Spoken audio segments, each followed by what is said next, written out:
like that's the thing is like I always had like acne, but I feel like, oh my gosh, like what happened? Like I know it's there. You guys are so carefree. I know you're just like you care, but like don't point out my skin.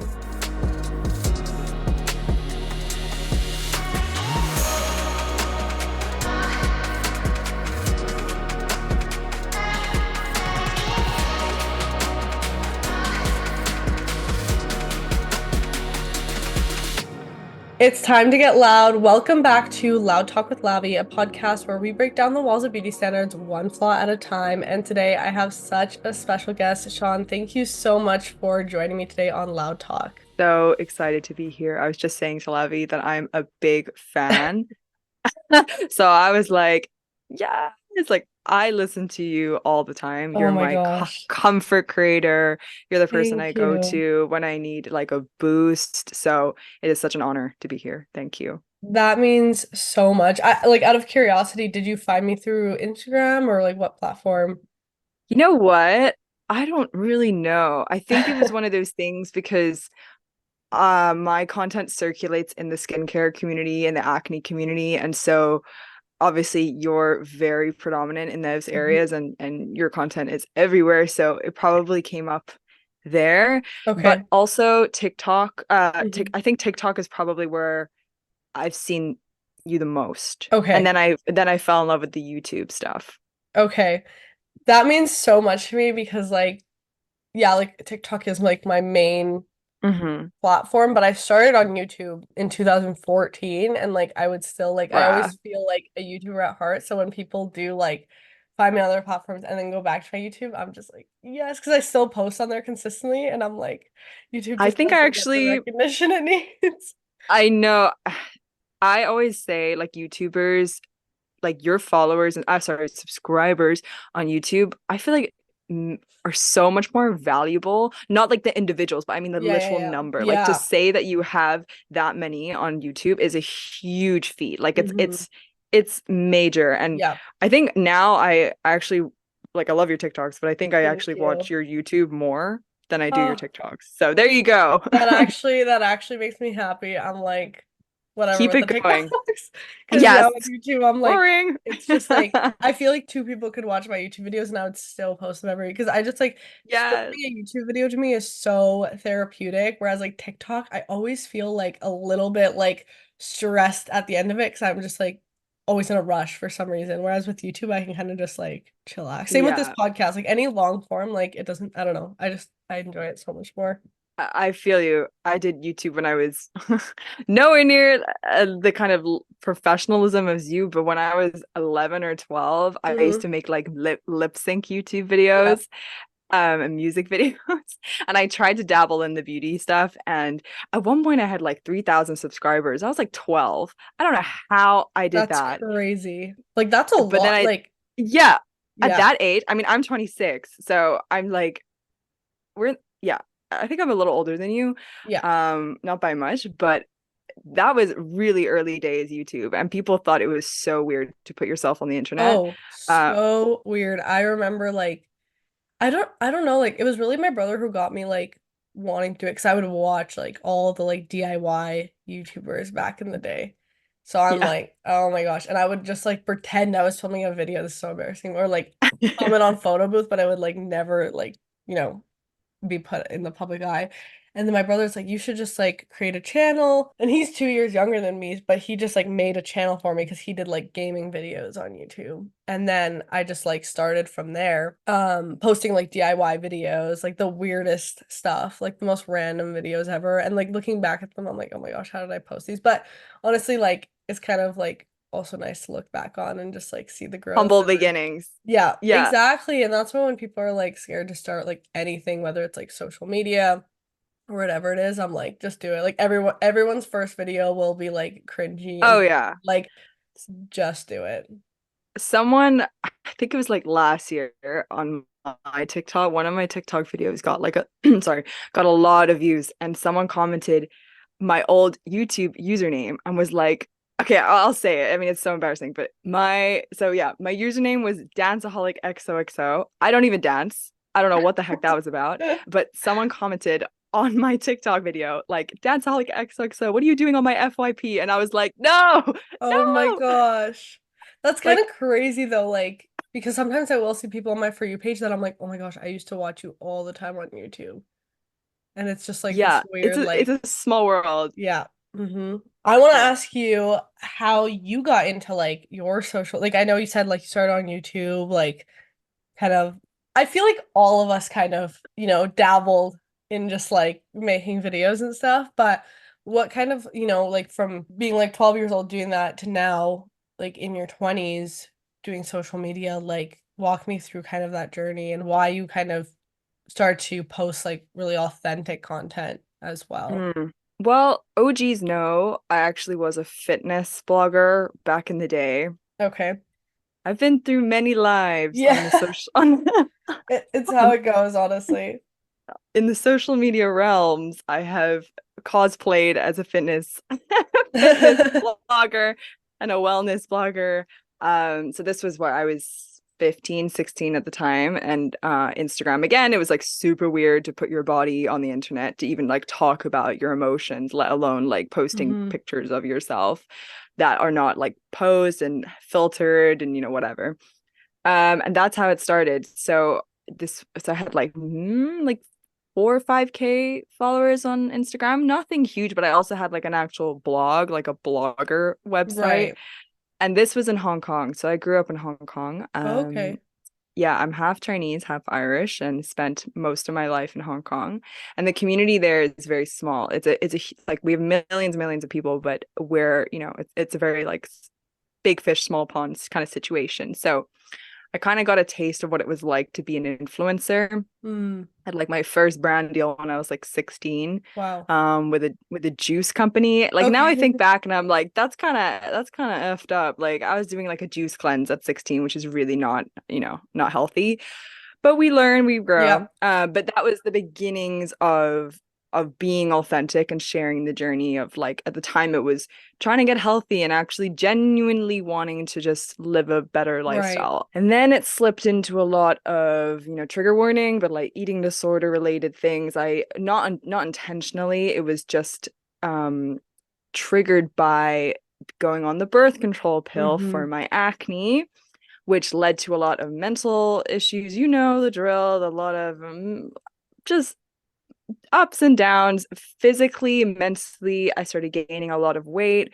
My body was just totally out of whack. Yep. Started like starving myself because a naturopath told me that I needed to go on the Candida diet to like starve out all the sugar in my body. And I was 16, 17 years old, so impressionable. And I wanted so badly to like feel good that I took what they said to me as gospel, and I hmm took it really seriously. But then what happened was it led to an eating disorder. And so I had to shut that page down when I turned 18. I had this epiphany that all my problems were rooted in the birth control pill and also my low self-esteem. hmm So overnight I went off the pill, and overnight I deleted my blogs. And that's when the whole, like, simultaneously I was eating disorder, healing my mental self-esteem, all that jazz, and then also rediscovering who I was, and also graduating high school and going to university in London on my own for the first time. So Yeah. I didn't go on social media publicly, like I didn't share content for a couple of years until 2021. Okay. I started deciding, I decided, I was like, I kind of have something to say. I've healed a lot of shit. I have a lot of experience and I hmm really want to talk about it. And what started the platform that I have now was a video of me showing a before of my skin and my face and after, but that was what I just looked like at that time. And it was a very clear, drastic difference. I had a lot of, cystic acne on my hmm face, very puffy from the pill and recovering from the pill, and then looking the way I do now. And that generated 19 million views on Wow. Instagram. And that's where a lot of my community came in. And from hmm that point, it kind of was like, okay, you have a choice now. Like, you can continue with this, you can really seize the opportunity to Yep. share more. And I had that and I took it and ran with it. And here we are. And now I'm doing this full time and Wow. being authentic as a job is just, I don't know, it's such a funny thing. It's like that's all I've ever wanted to do is just Right. be myself. And something I love to say is as an affirmation or just like a line is I get paid to be me, and that's like the ultimate dream. Like I Mm-hmm. can't ask for more than that. Yep. Absolutely. And there's a lot that you like unpack there that I want to dive Yeah. into. First of all, like it is so crazy. Like I feel like like not everybody, but a lot of people that I had on this podcast, I'm like, did we all live the same lives in terms of like skin struggle, like going on birth control? Like I think everyone's experience on it is very different, but for me as well, like Mm, I had a negative experience on it where I just felt like so out of body. I'm a very like motivated person, like get up in the morning, like excited to like seize the mm, day. And like when I was on birth control, like I didn't like school, I didn't like content, like I felt so lost in my life, which like you already kind of feel that way, like I think in your like 20s, but then like yeah. adding that on top, just feeling like so lost. And I was like in tears all the time. Like I could not control my emotions. And like I'm already an emotional person. So it was just like, spiking it so much. And then same, Same. like overnight, I just like was like, I'm done with this. Like I can't keep doing this. And I just got off of it cold turkey. But then that obviously led to like a huge like acne flare up like all over my face because I just, like I was on birth control for 2 years. My acne was like pretty at bay. And then like all of a sudden I just like cut it out. So my body kind of just like went into shock, I Feel think. you. But it's crazy too, like you talk about like the inflammation and stuff that you were experiencing. And I look back at photos, like not only like, the fact that like getting off the birth control caused so much acne in my skin, but also like the amount of inflammation I felt like my body was holding was insane. And also like weight gain as well. But like I was just like I look back at photos and it's not necessarily that like I weighed more or whatever. I was just like puffy. Like that's the only way I can Yeah. describe it. Like not just like in my face, but like all over my body too. Like it's so weird, like the amount of inflammation that was held. And I Yeah. think like now I'm almost 2 years off the pill and like just now I feel like things are starting Yay. to like go back to normal, which is crazy how long it takes to like do Oh that. yeah. And when I hear that doctors recommend like, switching off and just like trying a bunch of different birth controls, I'm like, that would literally take like 10 years out of your life because Oh my God. you need to like take the time to be like it takes a couple months to adjust to the birth control. Then like coming off of it takes like for me it literally took almost a year to like I don't know, like it's just insane to me I how feel you. And how that whole I would process is. I just want to say as well, like it is so brave of us, like to go off the pill, knowing what's going to happen to the body. Like, I Right. mean, you don't know for a fact, but you know that there's going to be changes. And people are afraid to come off the pill because Yes. of that. And they stay on it forever. Mm-hmm. And then when they finally have to come off of it, then they deal with well, assuming they have side effects, then they deal with it then. And it is hard to like make that decision to face whatever it is that the pill is suppressing in the body. Absolutely. And I don't, I went on the pill when I was 15 years old and I came off it at 18. Mm-hmm. And I had to heal for so my acne was at its worst, I think, for a year straight. It just kept Okay. purging, kept purging, kept After you purging. got off. Yes, Yeah, yeah. same. Yeah, a year Yeah. of like just the worst cystic acne. I'm like, what the hell is going on? And I don't know if you've had to experience this, but I mean, I'm sure you have. I'm sure you have as a silly thing to say, but people would look at me and say, why are you not doing anything about it? And I would say to them a lot of the time, actually, I am, but also I know that this is actually a passage I just have to like Yep. go through. I have Yep. to write it out. Yep. And there's no logic to it. My body is suffering through Mm-hmm. something and I have to let it run its course. And it's not pretty. Like, but No. that's what happens. I put myself on the pill Yeah. willingly, and this is what I have to go through. Mm-hmm. See, I actually kind of went into it a bit blind, I would say, because I got on the pill when I was 18. Hmm. And I remember like going to see my doctor and like I have always like dealt with acne my whole life, but like it Me was too. mostly like around like this region of my face, hormonal, like I would get like breakouts when I'm like stressed or whatever. And when I went to the doctor, like he was like, "Oh, like, depending like do you struggle with acne?" I'm like, "Yeah." So then he's like, "Okay, we'll put you on this birth control because like it'll also help with that." I'm like, "Cool, that's fine."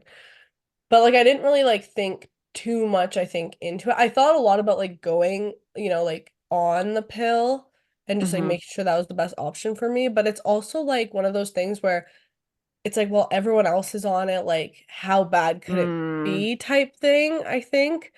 And then when I got off of it, like I honestly didn't even like research like what happens when you get off the pill. I didn't even tell my doctor I was getting off it. I literally just like took it to the last like day of the pack and then just never went back to like getting right. a Well, at least subscription. you Like, did that. At least yeah, you finished the pack. Your girl just like chucked it out. And my mom my mom's like, "What are you doing? That's so much money gone down the drain." And I was right. like, "Yeah." And I was I'm like, done. Yeah. "Honestly, yeah, I don't give a fuck." And Yeah. also, you're saying you didn't know. I didn't know either.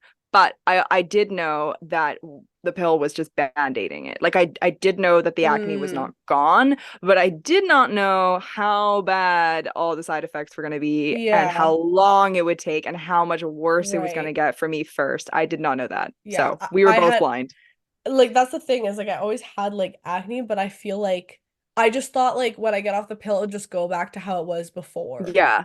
But Ha. then literally like and I knew the one thing I didn't know is it takes about 6 months for it to like flush out of your body fully. Mm-hmm. And I'm not Mm-hmm. even kidding you, like it's like clockwork. 6 months Mm-hmm. later, I started getting breakouts like on my forehead and like right here, which like I didn't really get since I was like 15 maybe. So I was like, this is Yeah. kind of weird. But I also had just moved. So I was like, like new environment, like I'm stressed. Like I don't know. I was like, it's whatever. Like I didn't really think much Yeah. to it. But then I started getting breakouts like on my temples, and I'm like, okay, I Me too. never break out here, like ever. And it was like cystic, Yeah. like the most painful thing. And then it just started going all over my forehead and like all down the sides. And I was just like, okay, like this is a little more than just like a stress breakout. And it was just like spreading like wildfire. And I kept thinking, I'm like, is it because like I've been working out more, like I've been having like whey protein, so then I cut whey protein out. And I was Mm-mm. just like really trying to think like, is it like my new apartment? Like what is going Yeah. on? Because it was just Yeah. so random. But then I was like, oh my goodness, it's literally been at that point it had been 8 months since I got off the birth control when it was like at its like Mm. peak inflammation. And I was like, yeah, this is definitely what the issue is. Because then like slowly but surely like it started like settling and I started taking like different supplements that help with like hormonal Yeah. imbalance stuff. But I cannot believe like yeah, and that's the thing. A lot of people do know like they're scared of like what could happen to them, and some people probably get off it and like nothing happens. But like it really Yeah. depends on the person. I've had Good for friends who, you. yeah, I've had friends who have been on birth control for years, and they're like, I don't think I have had any side effects from it. But it's also like when you get put on it from such a young age, like you don't even know if it is affecting you or not, because I Mm. think like I went on it at 18, so I think I immediately like saw the change and I was like, not loving this, I'll get off. But like with your story, like I have friends who have been on it since they were like 14, 15, which is crazy to me. That's even like Oh not I yeah. don't want to say allowed because like everyone's allowed to do what they want, but like I feel like there should be a little more like sternness with like kind of knowing what you're getting yourself into. Yeah. Oh You know yeah. what I I mean? mean, I was mentally not okay for years and I just thought that was normal. And I had brain fog and I never knew what that meant. Same. Oh my gosh. Like literally, I literally did not know what was going on. And this was during No. COVID too. So I just thought like, yeah, plus COVID on top of it. And I'm a No. very social person. So I was just like, I feel miserable.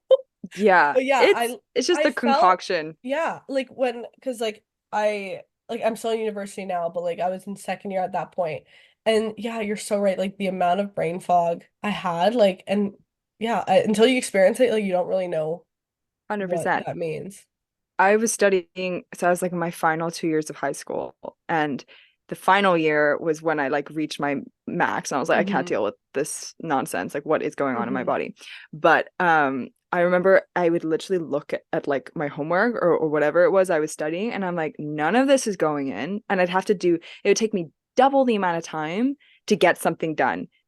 And it wasn't because I wasn't motivated or I wasn't, focusing. It was just like my brain would Yeah. refuse to work with me. It's just so crazy. And when I came off it, again, I think it took me about a year as well. Like, funny you're saying about the body being very clockwork. Hmm. The body is so magical. I had a very similar experience, same sort of breakouts, like around the temples too.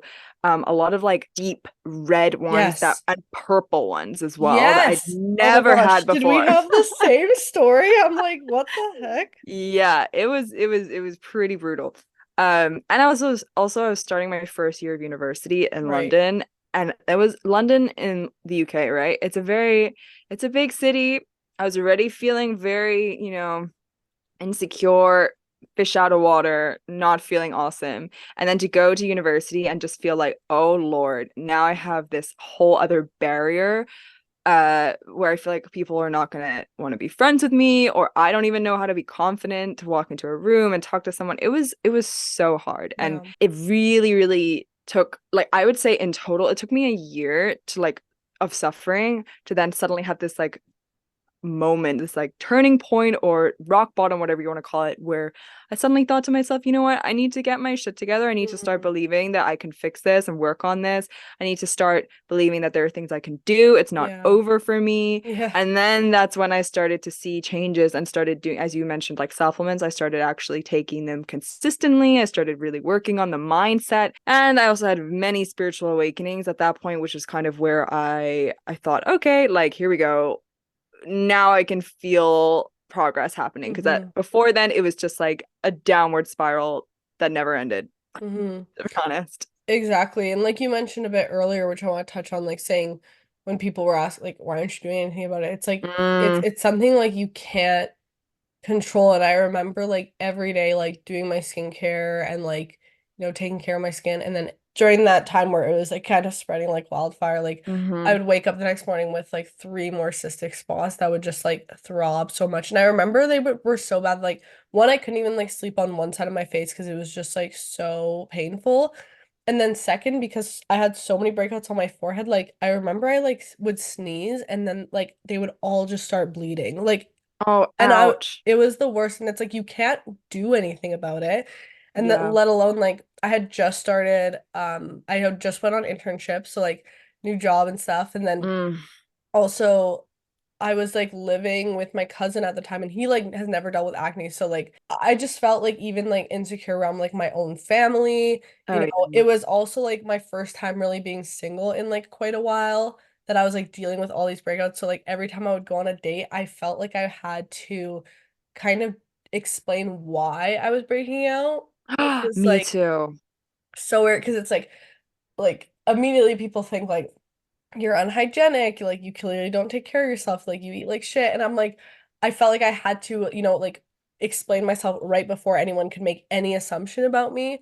Which looking back at it now, I'm like, oh my gosh, that was like crazy because I've done a full episode on like on dating with acne and stuff, but like looking back on that, I'm like, first of all, like if someone's like willing to jump to conclusions before they even like get take the chance to get to know you, like probably don't want them like around anyways. But 100%. it was just like such a crazy time. And I think the one thing that helped me so much is because already had like my social media and stuff at that point. Mm, So like every day when I was filming, like I just kind of started, you know, talking more and more about like my acne in my videos, because I'm like, well, this is just like something I'm dealing with. Like I'm not just gonna stop posting on social media because that's like what made me truly happy.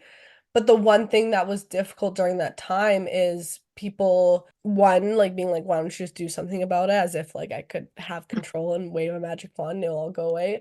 And second, like people doubting my knowledge in like skincare and beauty because of what I was going mm, through, and I'm like, yeah. this has literally nothing to do with my skincare routine right now or the fact that I wear makeup. Like this is literally like a direct effect from me coming off my birth control, which I could not control.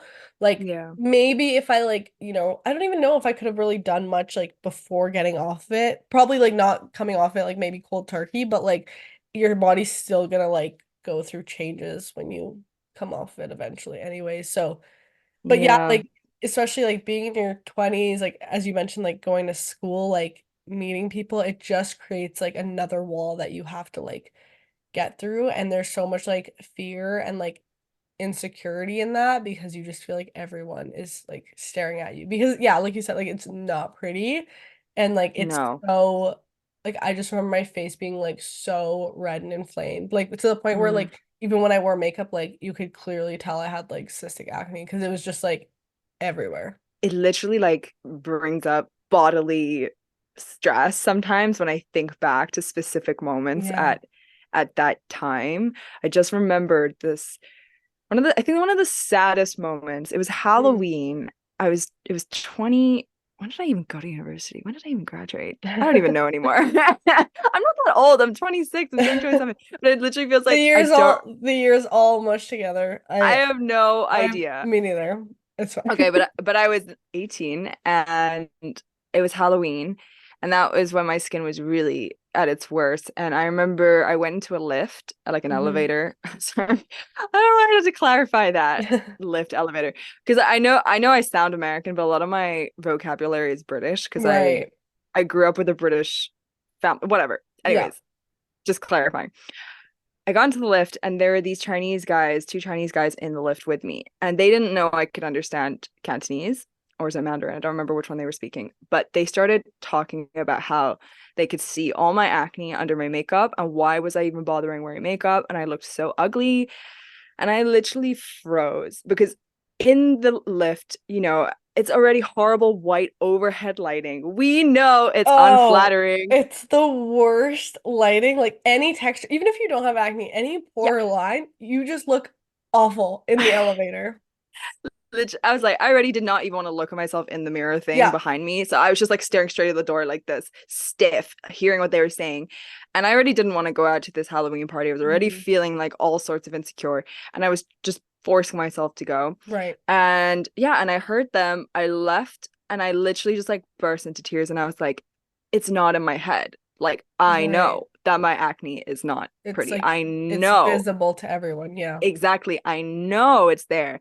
And this was something that I really struggled with because Hmm. I really, and even now, like my skin is much, much, much, much, much better. I'm wearing makeup today. My texture is honestly incredible compared to what it was, but I've had some pretty like stress hormonal breakouts recently.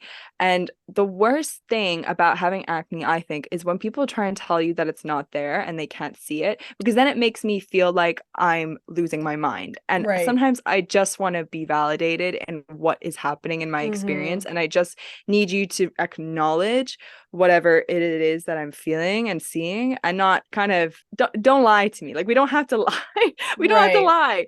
Because when people say, I can't see it, and then somebody says horrible things about it right in front of me, I'm like, well, we know it's there. Like, Yeah. let's just be honest. But, you don't have to be mean about it.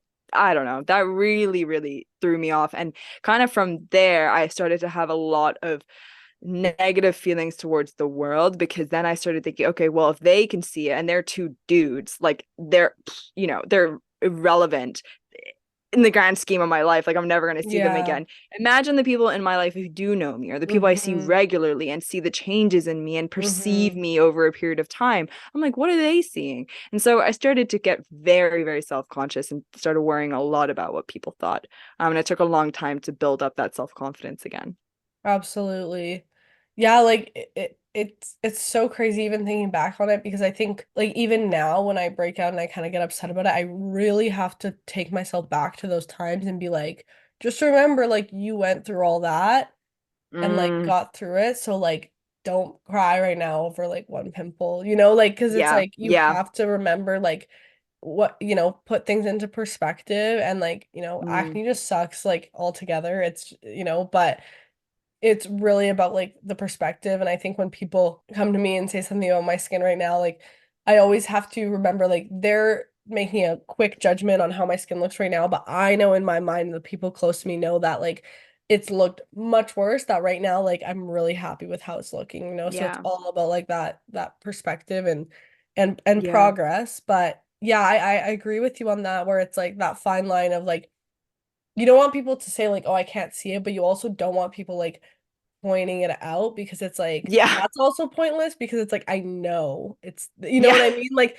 I'll like post a video that's like not even about my skin and the comments will be like, "Oh my gosh, she has acne." I'm like, "No fucking shit." Like Shut up. you No have eyes, way. like do Ah, you think I don't know? Or like yeah, someone be like, "Girl, like your skin," and I'm like, "Uh-huh. I do live in this girl. skin every day." Like, you know?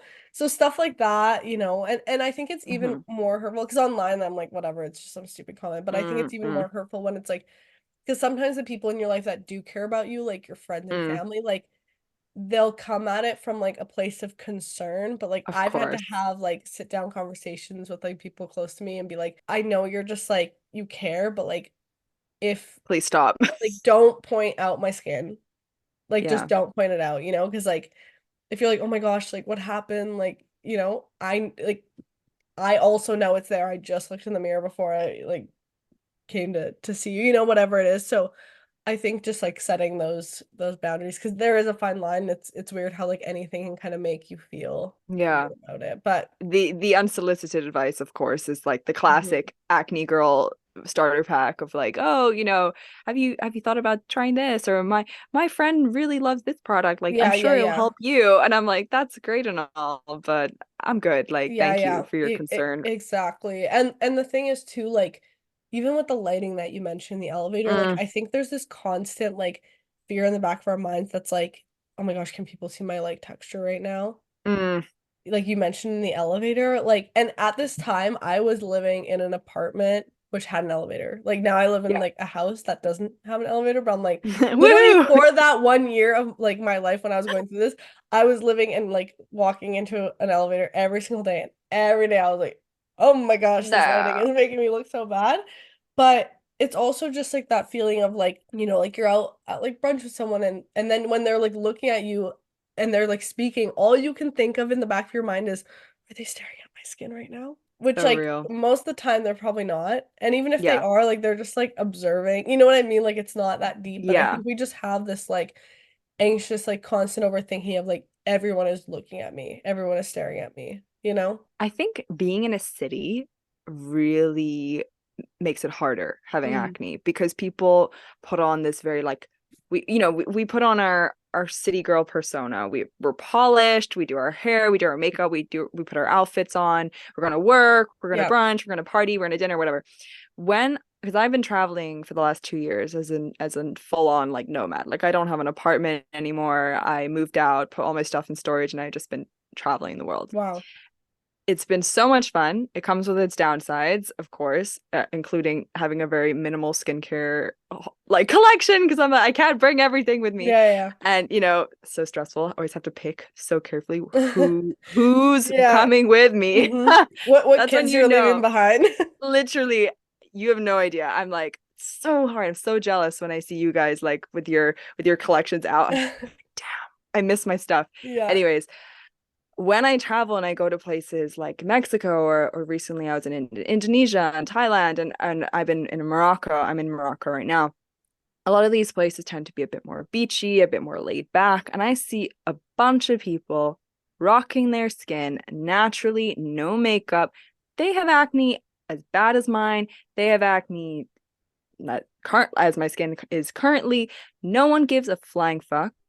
And it is so refreshing. And honestly, in Mexico 2022, that was the first time that I decided I'm gonna stop wearing makeup every single day and stop hiding. And it Mm-hmm. was because I was inspired by all the girls I was meeting in Mexico, because I was Yeah. like, God, you guys are so carefree. And I felt like a numbskull wearing full face of foundation, going to the beach every day. I was like, what am I doing? Because I Yeah. had that like muscle memory of just fear That's of how you being get ready in seen. the morning. Yeah. Exactly. And also my skin was perfect in 2022. Like not a single blemish. But of course my brain was telling me, "Oh, it's still covered in Mm-hmm. acne, the trauma of that." Yeah. And yeah, it took so much for me to take off my makeup and go out to the beach. And then when I look back now, I'm like, what was I smoking? Like my skin was perfect. Yeah. Why was this such a big deal? And I've had to really, really train myself how to go out in the world with no makeup on. And like Mm-hmm. that's why people like you really, really inspire me and really motivate me, because I don't think I have enough people in my life Right. that can empathize with the experience of having something on their face alter the way that you perceive yourself, and then continue to choose Mm-hmm. anyways to not let it stop you from like Yeah. showing who you authentically are. Absolutely. And I think you're so right in that because as I mentioned, like when this was all going down, like I had just started an internship, which was like at a like corporate like Mm-hmm. engineering company. So Mm, it was very much that's like hard. polished, like business look.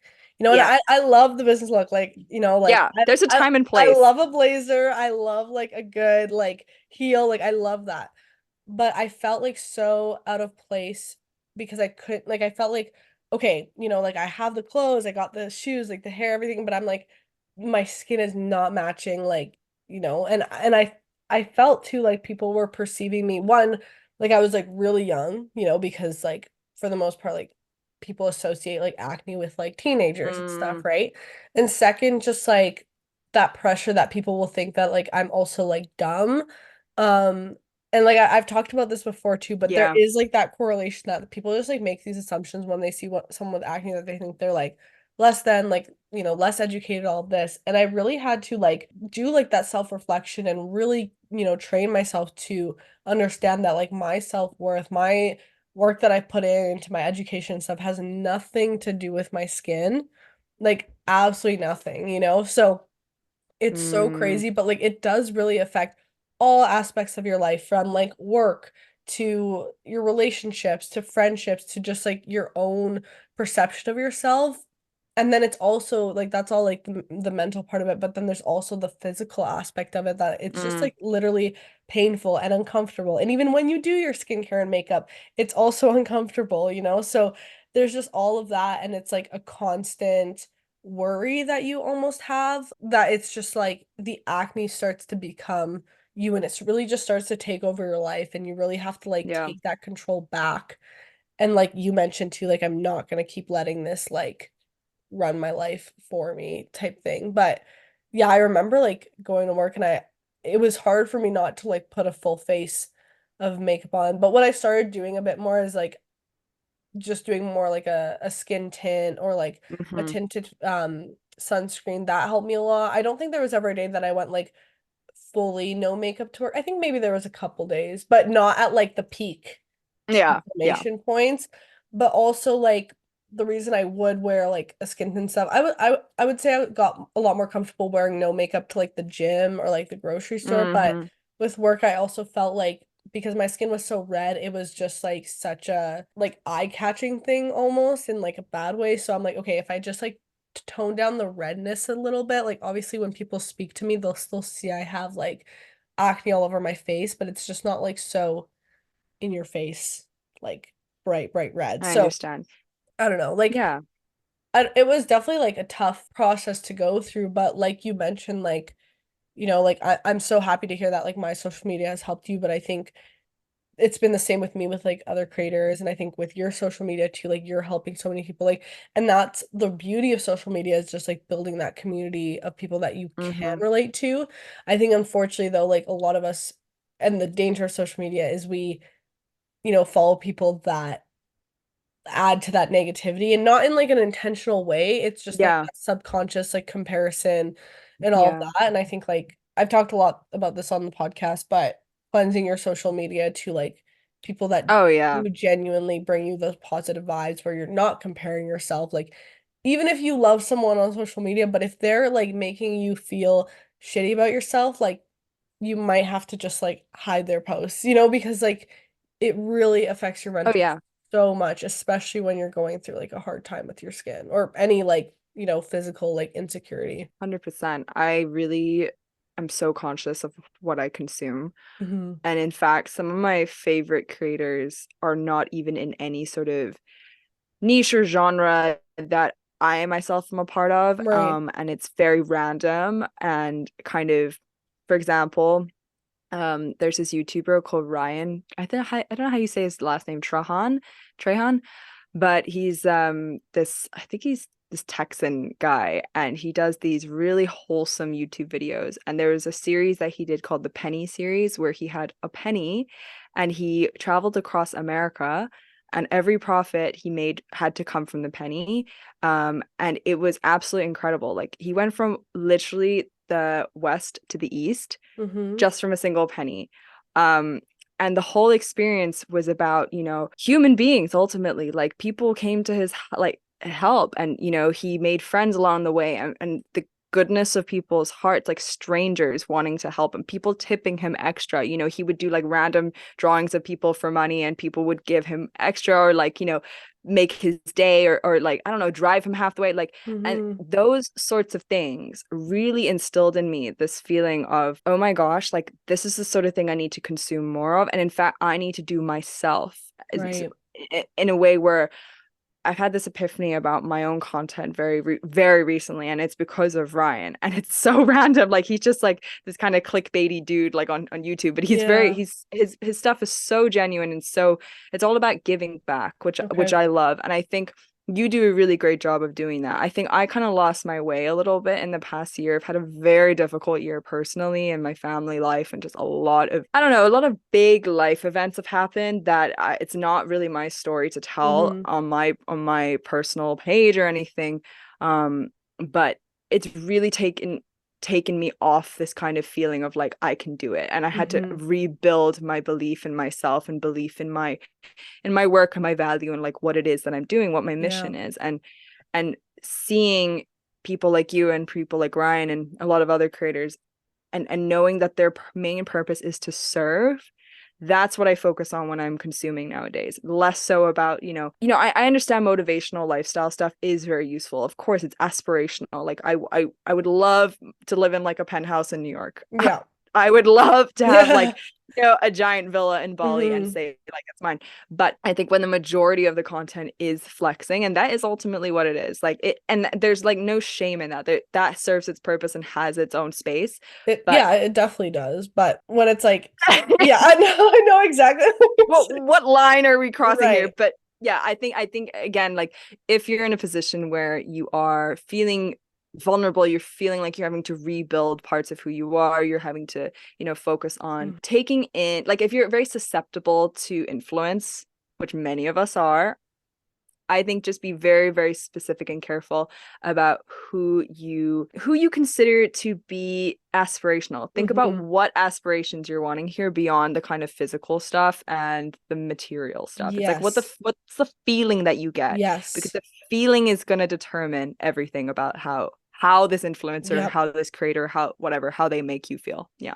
Absolutely. And I think so many of us kind of don't really pay attention to that because it's so Yeah. subconscious and you don't even think like, oh, maybe this creator I'm like watching every day is actually affecting my mental health in a Oh negative way yeah. because you just don't think about it. So like anyone listening, I encourage you to like actually take a deep dive and like really think like after I finish this YouTube video, after I finish this TikTok, like how do I feel about myself, you know?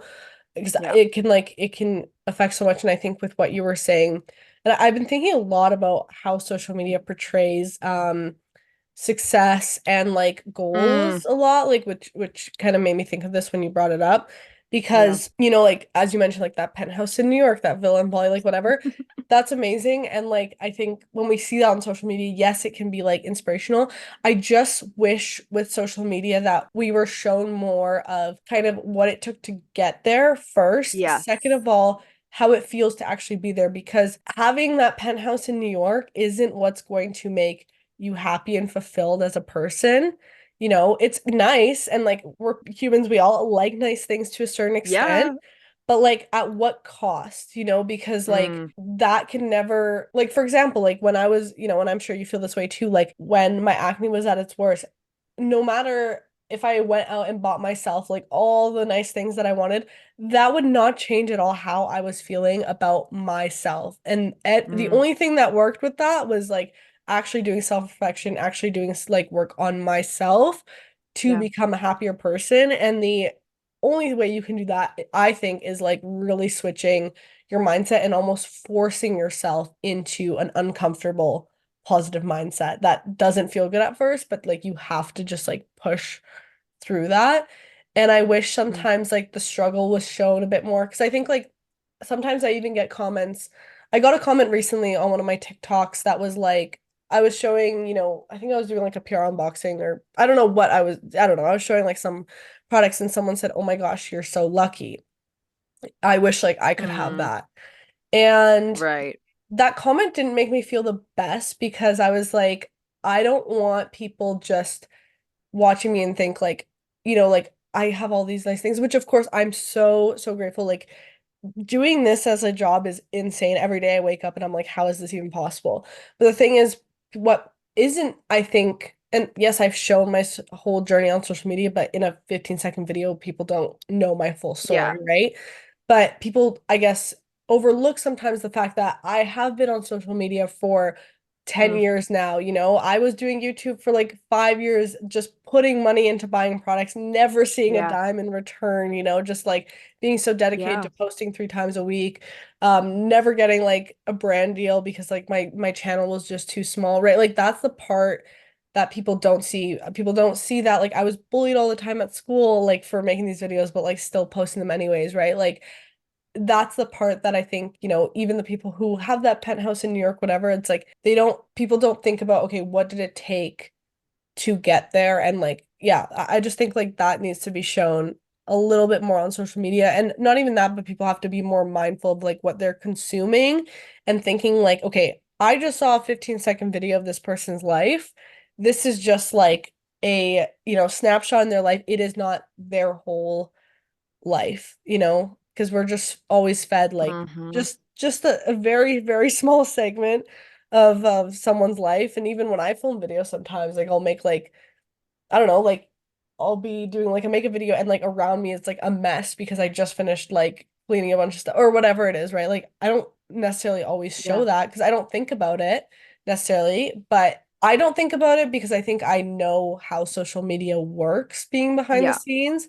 But I think Yeah. to people who just consume it, they don't always think like, oh, like this is just a video. Sure. I'm not seeing like everything else, like the bigger picture behind it. I don't know. That was a long tangent, but I hope you understand what I'm saying there. No, no, I'm totally on your vibe, completely in the same wavelength, because my journey to even become a full-time creator and to travel Yeah. nomadically to all the coolest places in the world, like that wasn't luck. Like Mm-hmm. that was a choice I Mm-hmm. made and work I had to put in, and Yeah. a lot of graft behind the scenes to to sacrifice and prioritize things that were going to get this outcome. And Yeah. it's not just because I have like an abundance of excess income to do this. I think people confuse, a lot of people who are, I don't know, like traveling like me as somebody who has loads and loads of cash, like just Right. lined up. And it's not the Mm-hmm. reality. Like I have to work for it. Yep. And one time, and this made me really sad because I don't know if it's because I'm a woman. I don't know if it's because I was young. I don't know if it's because I'm a creator and people have a lot of stigmas and, ideas about what influencers and creators are.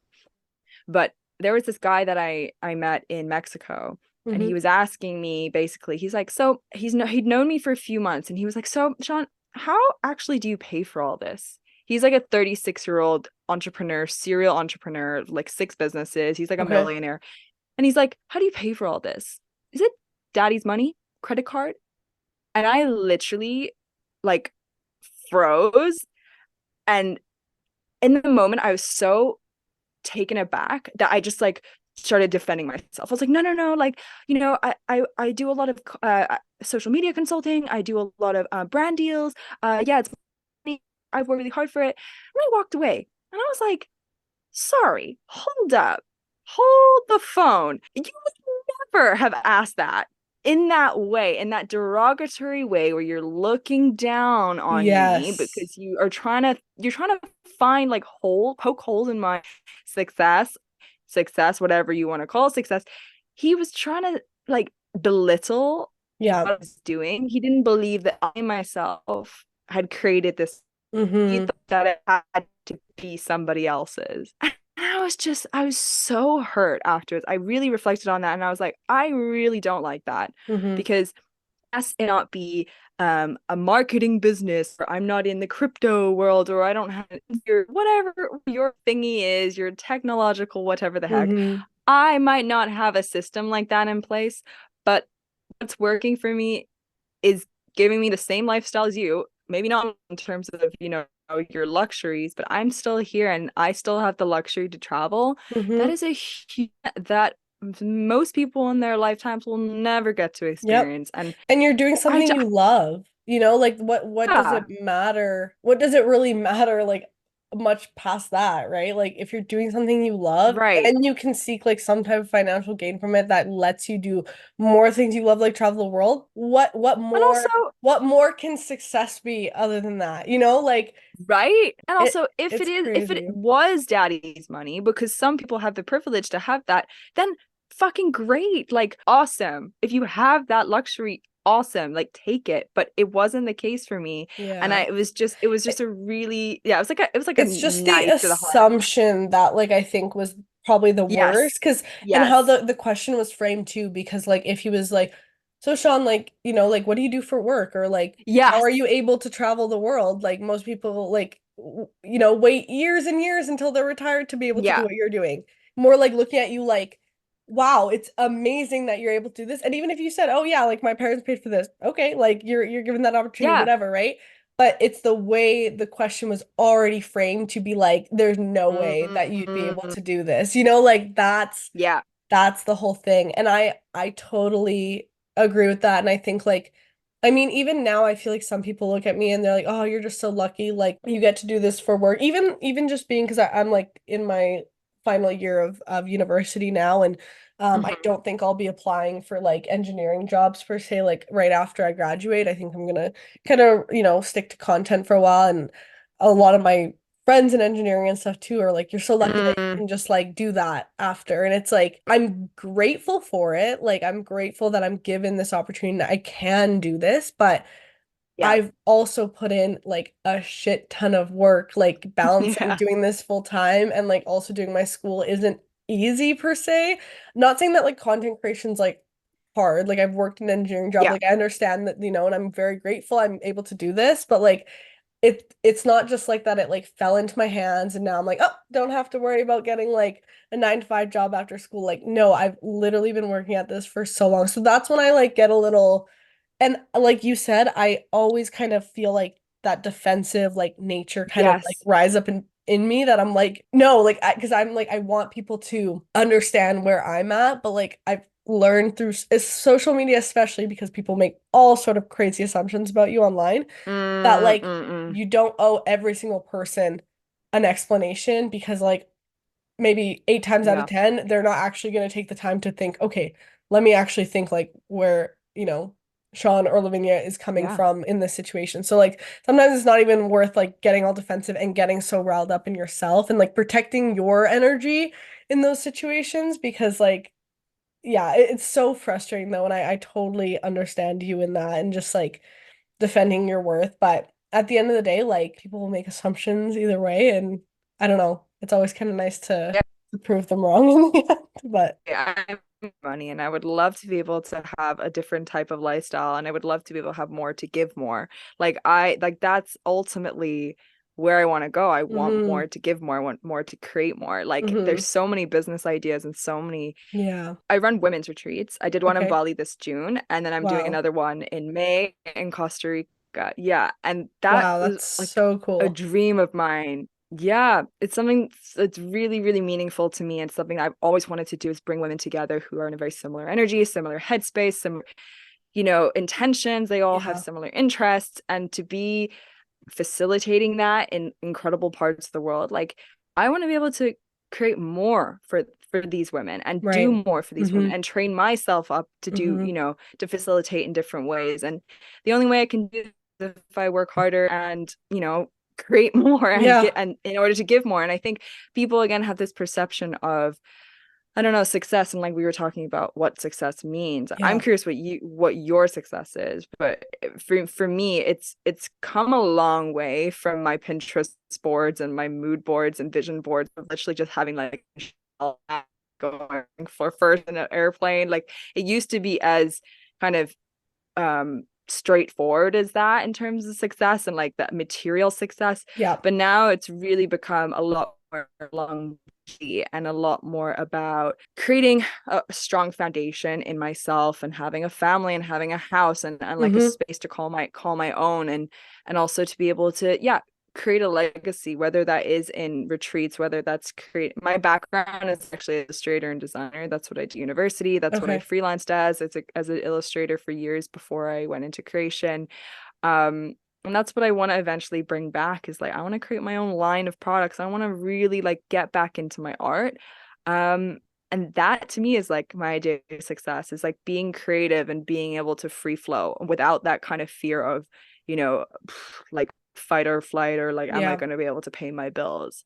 Which I'm a long way from now, which I'm so incredibly grateful for. But again, it wasn't luck. Like it Mm-mm. partially luck, partially the power of God, Yeah. partially being in the right place at the right Yes. time, Yes. partially hard work. Yeah, Yep. all of it, but it's never just one thing. No. And I do also think like as creators as well, and this is a controversial take, but I see so many people like trying to be content creators, trying to be influencers and all this stuff, and it's just not working for them.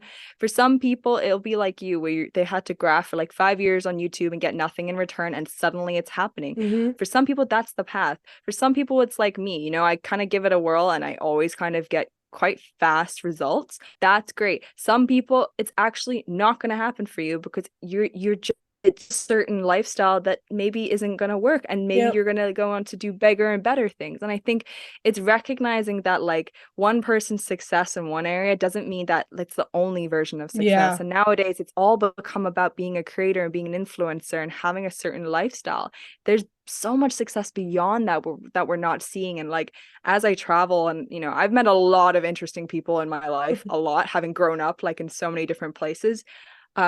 There's so many of the most inspiring, successful, motivational, giving people that I've met that have no fucking social media platform, that don't have followers, that don't even look Yes. successful, and yet Yes. they are the coolest people you'll ever meet. Uh, It's like, yep. remember, there's a world outside Yes, what you. of our phones, and those people like are still, doing things and like giving back and doing things to Yes. inspire more people and stuff. Like I totally agree with you, and I think I'm so like in this world that sometimes I have to really take a minute to like be like there's things Mm, outside of this.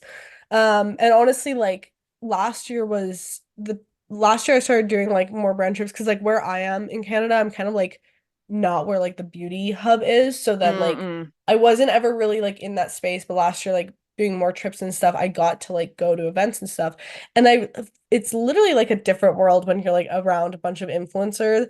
But I would say Yeah. like and like then you kind of come out of it and you're like, okay, should I like be doing this? Like, like this and this and this. Mm, But mm, then one thing that was mm. nice is when I was working my internship job, like I would go on this trip for a couple days. When I'd come back, I was back at like my office job, and I was like, I'm around people just living like regular like lives, so it kind of like grounded me, I Yeah. think, and kind of like brought me back down to earth a little bit because like I don't know, influencers Yes. events are like a little bit in like La La Land sometimes.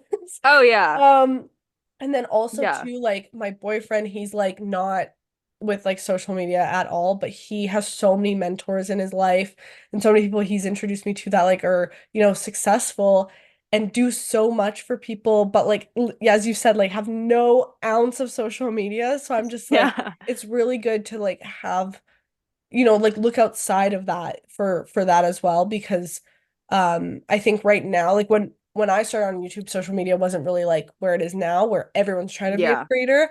And I always tell people like, if you want to do this and you have a passion for it, that's amazing. Pick up the camera and just like post it. Yeah. I'm so for that, but I really just want you to take like a hard look in the mirror and be like, what are my intentions behind this? Why am I doing this? Am I just like jumping on the trend Yeah. because like Yeah. everyone's doing it and it seems like glamorous and it seems so cool to like, work for yourself and do this and this and this.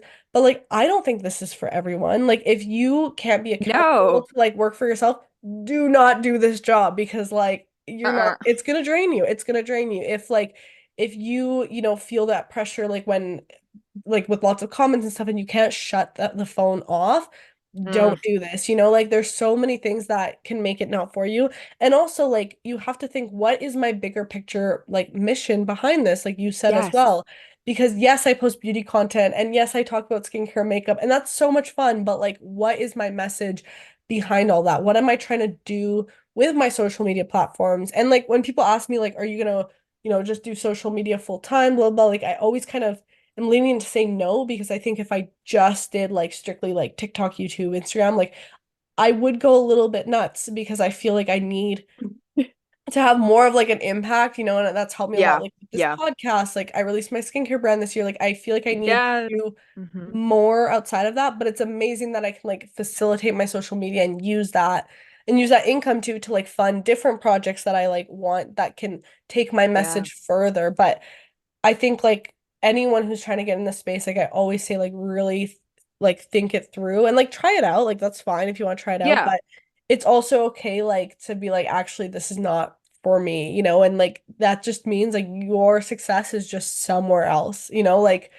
100%. but I also think like there's also enough space in social media for everyone and for everyone's story and Yes. ideas. Because like if you have something to share that's important, like you mentioned, like you had so many things that you felt you could share with the world, and like you're doing that and it's helping other people. Like I think if you have an important message to say, like go out and say it, even if it reaches two people, right? Like it's reached Yes. someone. 100%. And I think again, like bringing it back to success, it's like, I think what I see so much now is everybody seeing social media as just a way to make money and not a way to share a message, as you Mm-hmm. said, and to create impact. And Yep. which I think for the both of us, it started as that. It was just genuinely, I have something to say that I feel like will help people, and I'm Yep. just going to say it, regardless of what the reaction is, regardless of whether or not you get it, I'm going to say it. Mm-hmm. And that's how it started. Whereas I think now it's all become about how quickly can I get 100K? How can I get brand deals? Oh my God, quick, quick, quick. Like, if I don't do it now, then I'm going to miss it. Or like, I failed. Or like, Yeah. I'm not cool enough.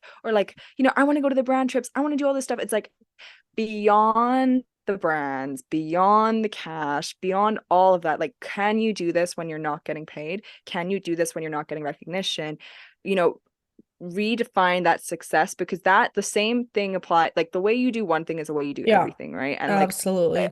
and if it wasn't social media, maybe it's your relationship, and Mm-hmm. maybe it's your work, and maybe it's your, I don't know, your health. And so I think it's like getting really, really clear on like how you want to show up in the world, Mm-hmm. regardless of whether or not you're making content, Yeah. regardless of whether Eh, or not you are being validated yes. And by if the people are world. seeing it too, right? Like I always tell people, like when people are like, "Oh, like how do I get a brand deal? Like how did you get to this point?"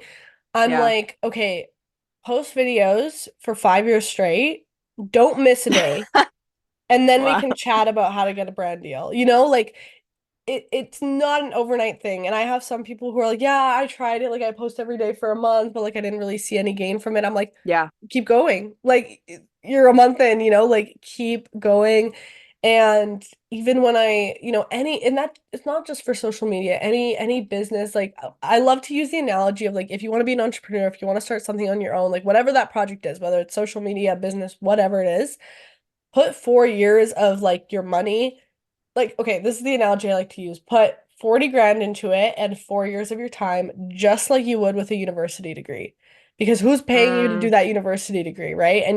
It's a lot of hard work. It's a lot of like nights of crying over your textbooks because you like hate everything you're doing, right? Like a lot yeah. of stress, like all of that. And like you're making no money. You're just like giving the school your money. You're putting 4 years of effort into this because you know you can get a job afterwards. So like invest Mm, into whatever project you want to work on the same, and maybe it's not to the same extent, right? Like each thing is different. Maybe yeah. one thing you don't have to spend necessarily 4 years and 40 grand on it, but like, I think people sometimes forget that like you do need to invest time and like whether even if it's not like actual money and it's just your time, like you need to Yeah. invest into it and you need to stay dedicated. You can't go to university in a week and be like, okay, like like, where's my degree? Like, no, you got to ride it out for the 4 years, so Yeah. I think I think people just need to have that kind of conversation with themselves in a way because with how social media is now, yeah, everyone just wants to be a creator. Everyone just sees like the benefits of it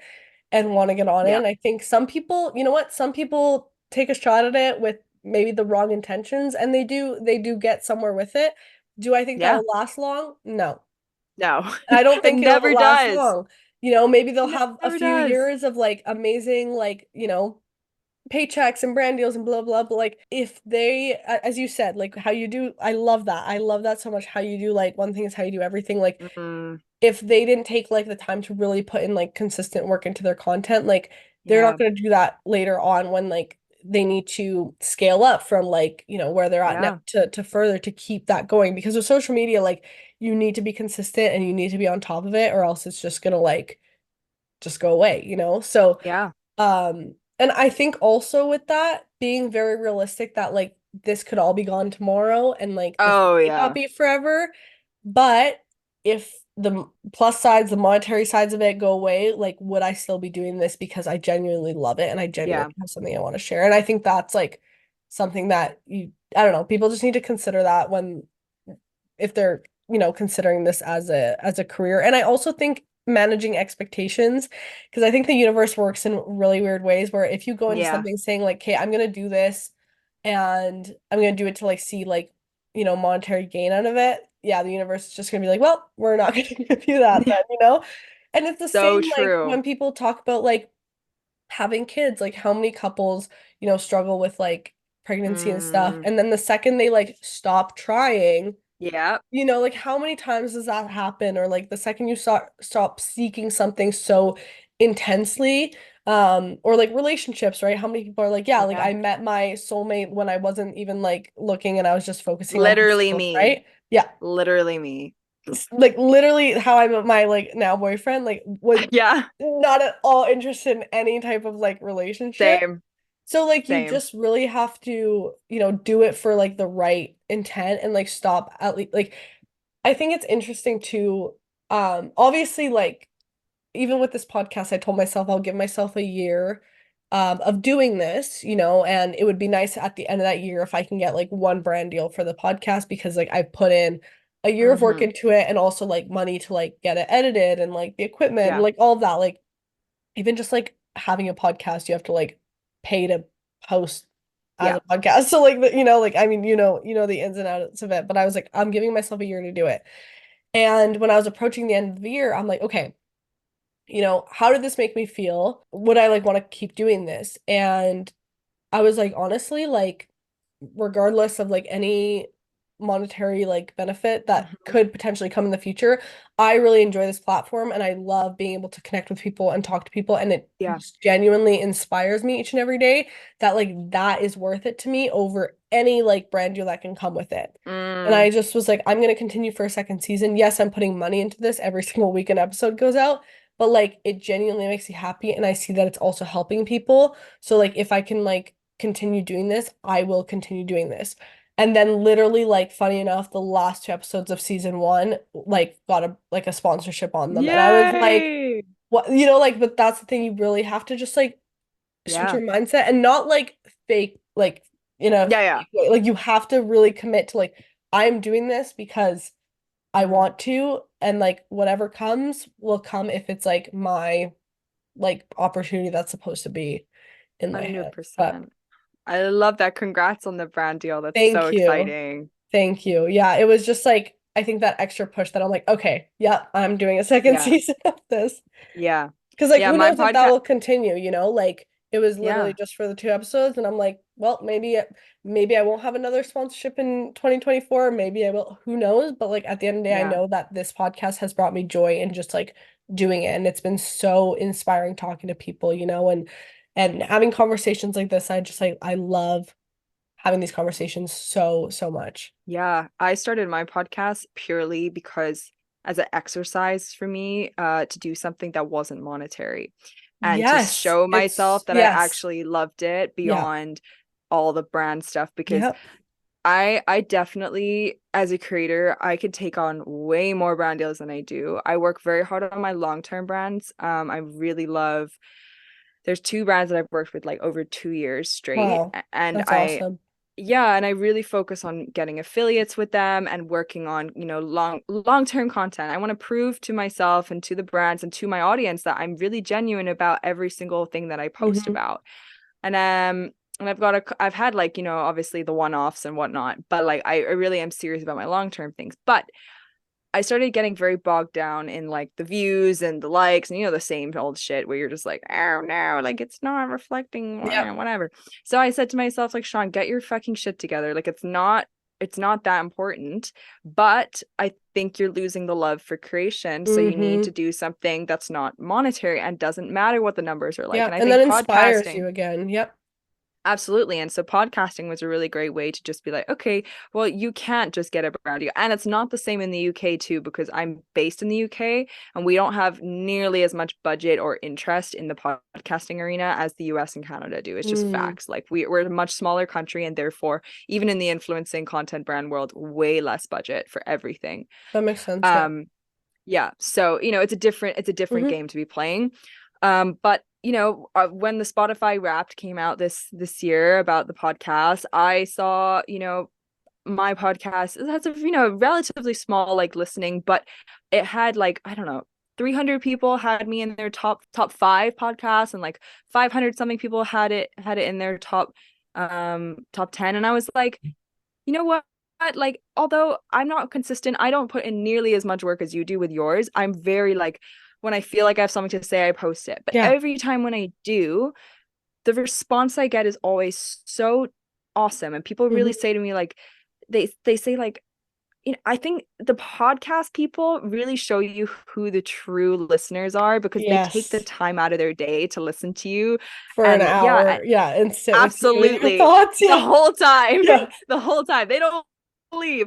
And so like I really connect with my followers in this way. And they and and for me it's like, okay, this is truly the most I can give, like in an unfiltered, Hmm. unedited way, where I'm like, yeah, I don't really benefit from this. You benefit more than I do, but what I get is like the joy of creation Yes. and this kind of like no pressure stuff. And I kind of want that sometimes. So yeah, Absolutely.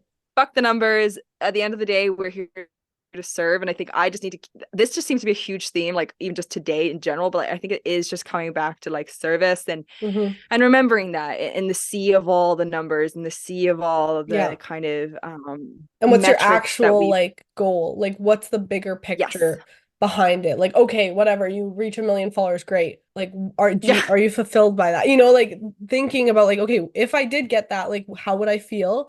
Yeah, there's the like burst of like happiness, but like what's next? What do you do with that million? What do you do with like your impact there, you know? So I love your Mm. perspective on that. And I totally agree with the podcast. Like honestly, like especially even when I do solo episodes, like I feel like it's like my 1 hour of like a therapy where I just like Yeah, me like too. word vomit everything that's on my mind, which is great. Like it's really helpful, and I think it was a really good like awakening for me when I started the podcast because I started it like on a completely different channel, like all of that. And when I posted the first one, I was like waiting, like I was like anticipating, and then I was like, oh, like, wait a minute. I have to remember one, this is way different. Like, it's not only just like long form, but it's like super long form. I have to get people like Yeah. sitting here with an hour for me.